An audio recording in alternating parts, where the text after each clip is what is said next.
middle part right there. It's really tough. You go bottom first. Um, So if you come in like this, make sure that it's all right there. Okay. And All then you right. come up with it. Okay. It's a lot Oh, and it easier goes that way. under there. Right. Okay. You just push that in like that, Okay. and then you pull that one. Give us your cell phone number if you want to be Okay. calling your house and talking to your wives or your husband on that Friday. Okay? Make sure you have cell phone. Oh, okay. Push that in and pull that. Right. Okay. And then this is where it gets a little difficult. There you go. There you go.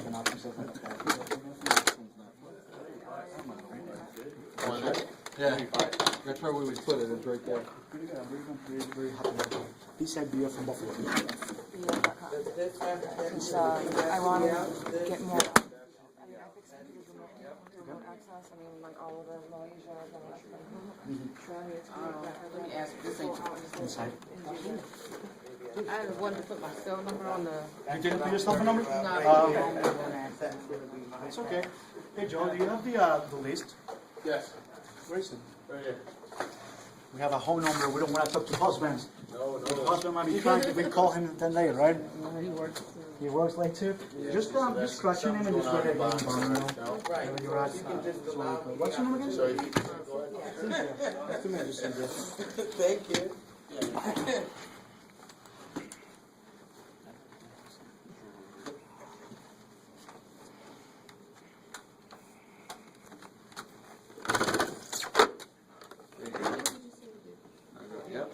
Yep. For the power cord, yeah. The only part that actually comes out is the top cover. You slide it all the way up. You don't have to, there's no locks, no nothing. Just take it as easy as that. Same thing goes on the same way. So from the warehouse, we open every single box and we already installed the new cartridge that you see on page 15.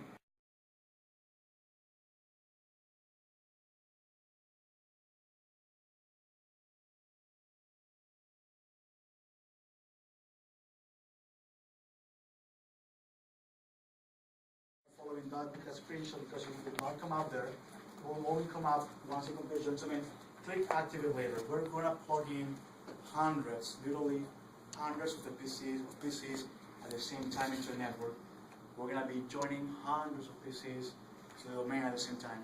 And we're gonna be logging in to hundreds of PCs at the same time. So if you've done this before, it takes about 35 minutes. When you do this amount of numbers in a network that might be hosted for a while, it will take a long time. It might take 10-15 minutes, and be surprised if it does. If you activate Windows, you're gonna be there for a long time, and we don't wanna do that, okay? So make sure you always click activate later. Okay? So with that window gone, again, if you're following the screenshots, it will be named with the service tag code or the service tag number. We're gonna have to name it with the MISR 3-digit branch, 3-digit PC number. So we're gonna go to I'm gonna right-click in my computer, or in computer, so we're gonna right-click in computer. We're gonna go to properties. We're gonna go to change settings. And we're gonna go to change. This field here, we'll say whatever the service tag is. We're gonna replace this. Let's say we're in branch 990. We're gonna say MISR 990 because we're configuring a teller PC. And we know that right now there are 5 PCs on the floor, and this is the head teller PC. We need to assign this the number 006. Okay? If this was the branch manager's PC, we'll be configuring this with 001. If this was the last PC, and we have 20 PCs, with 020. Okay? So we got branch 990, 006. When you do this, you're not going to see the main already going. You're going to see here work group. That's how all the computers come. Like when you purchase a computer for your house, it will say work group by default until you have a new home network name or you rename the work group. So I know some of you might be thinking that you can join the computer at the same time that you rename it. Yes, you can. But however, when you join a computer to domain, the computers get put in an OU. If you're familiar with Active Directory, you use groups. In Active Directory, you will get put in this OU or this group, and policies get assigned to computers in that specific group.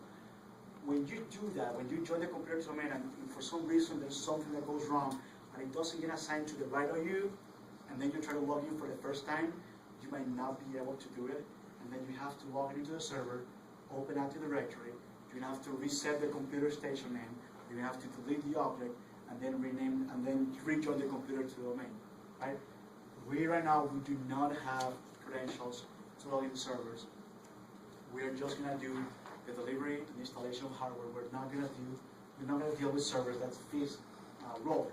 So we're gonna play safe, which we don't wanna be stuck in any step. So we're just gonna do one at a time. We're gonna name the computer, then we're gonna click OK. It's gonna say, in order for the changes to take effect, you're gonna have to reset your computer, restart your computer. For group, we're gonna type the domain name. First thing I got domain is in the checklist. You don't have to memorize it. It's int.fnfg.com. That's the full qualified domain name. Okay? When you do that, when you join the computer domain, you're gonna have to click OK. That window will come out. That's the password that I cannot provide to you because you don't have an account. This will be our guys' credentials. Okay? So again, if you do the renaming part and you're ready to type the computer and join domain, you have to call our guy and do that. What I have in my mind, and I think the best way we'll do it will be, at least for the Tether line, tethers will have a bunch of PCs sitting in a row, 5 to 10 PCs. So, pass right there. If you go to page 45, and also this guy will bring this book. So if you need to reference something and you feel more comfortable with the screenshots, feel more than welcome to ask him for this. I'm sure the guys will be willing to lend it to you for a few minutes. So again, it's in page 45. If you look at the where are we? After we reboot, after we log in, it's about in this area here. It says edit branch INI, and it has the full path. That's where we're going right now. So we go to the image tuner folder. We go to the data folder, and there's two files that we have to focus on. One of them is a branch INI, and the other one is a workstation or work ST INI, workstation INI. Okay? If you right click on these files and you go to edit, you never change this value. Never do. You're gonna find what it says in page 69. It will say percentage sign, branch, percentage. So we need to replace that field with the branch number of the branch where you're at. Okay? If your branch is branch 720, like example in the book, just replace 750, just replace it with 750. If your branch is 990, replace it with 990. Just like that. You can either go to File and Save, or you can just click Exit and save it, and make sure you save it. That's all you have to do with that branch 995. The workstation 99, very similar. Right click on it, go to Edit. There's two lines here that we need to modify. They're both in your page 70. It will say percentage sign, TC server, percentage sign. The second line will say the same. We're looking at the image server name and the image arc server name.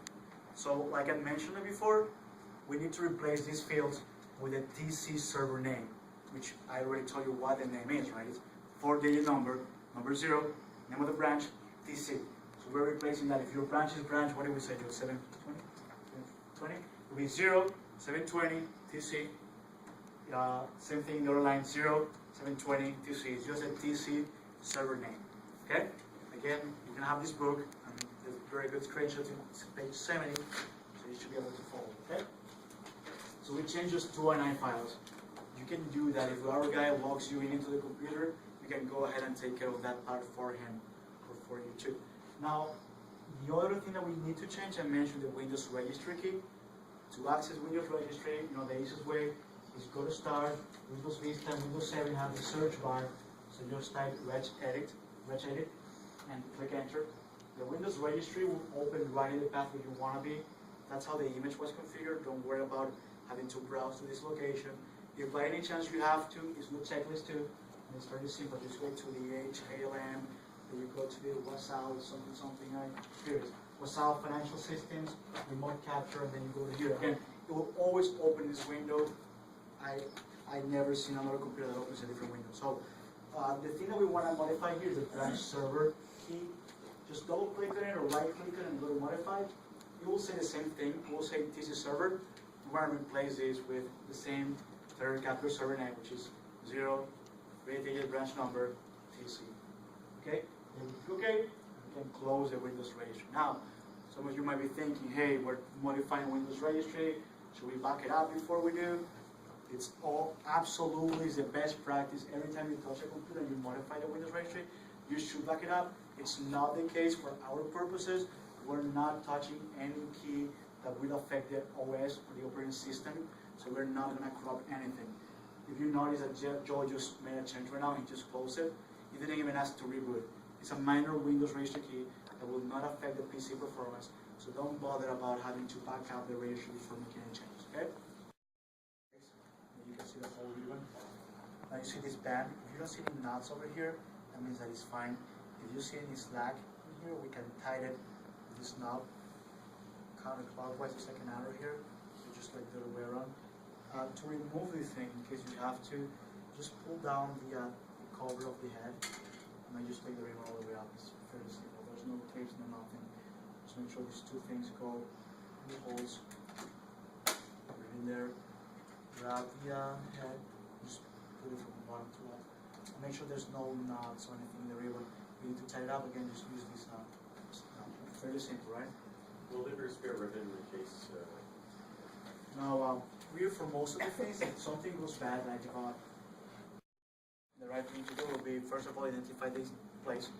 Then we're going to place this tray in the desk or the counter. I said two. One of them is going to go in the back counter, where the third PC is, and the other one's going to go somewhere in the floor, the platform area, for the office people to use.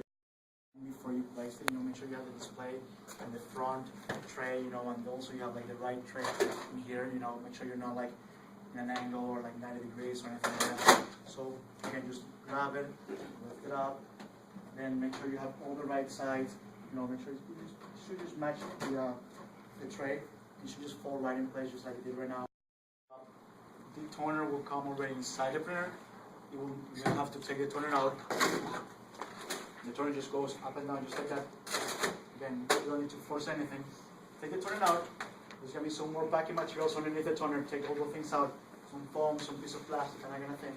The toner will have a what do you call the things? What do you call it? Tab? Sealing tape, something like that? Yeah, some tab sealing tape will be here. It's on page 26. It will be an orange kind of ring thing. What do they call it? Vacuum material. It's a sealing tape, just that shake a little bit. You're always supposed to shake toners. And twist anything. There should be nothing inside there. There's a bunch of foam and stuff that will come with it. After you put the toner in there, just close it, and you should be good. Oh, serial number, by the way, it's inside this area here, also in the back. Always starts with a serial number. You guys will need to record that, so just make sure you know where it is in case you ask it to help you with that. You got a side tray blue folder that's going to look similar to the one that you have in your hands. This is guy. We're going to talk about what's inside this blue folder. One of the things that he's going to have here, it's IP addresses for both printers, because they need to have a static IP address assigned. So we're going to go and we're going to set up that IP address. You scroll all the way to the bottom in the main menu and go to administration. Then from administration, just scroll all the way to the bottom again and go to network settings. You're a really tall guy or girl, you can have this sitting up just in case you need to go all the way down. So I'm not. Check direct menu options. Then go to TCP/IP. Go to IPv4. Go to config method. By default, these printers come with the auto IP option configured. That means that it will grab an IP address from the server. We don't want to leave that IP address because the HTTP has a release time. Usually it's 14 days. So by day 15, the IP address will change and it will not match the print objects and that kind of stuff. So we want to change it to auto and then save it. Once we change that to auto, a new option will become available in the previous menu, which is manual settings. Manual settings will have IP address, subnet mask, and default gateway. Again, our guy is going to have this information, so we can just tap each octet and just set up whatever he gave you information. So you can just click OK, save it. Once you save all of those three informations, you can just go back to the home screen. Now, also there's some labels that we're going to